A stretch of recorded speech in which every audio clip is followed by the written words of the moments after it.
pálva, ég a lába, zöld a szárnya, aranyos a tolla. Hívott engem útitársnak, nem mentem el véle.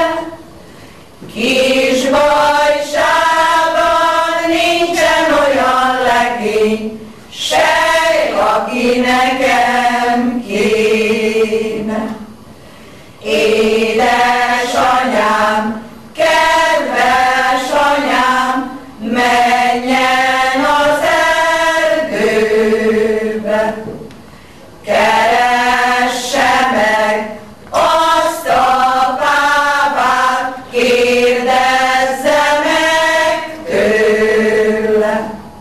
Nem látta-e kedvesemet abban az erdőben?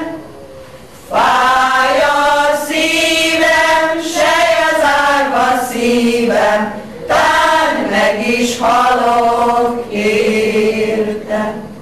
Nem látta-e kedvesemet abban az erdőben? Fáj a szívem, sej az árva szívem, tán meg is halok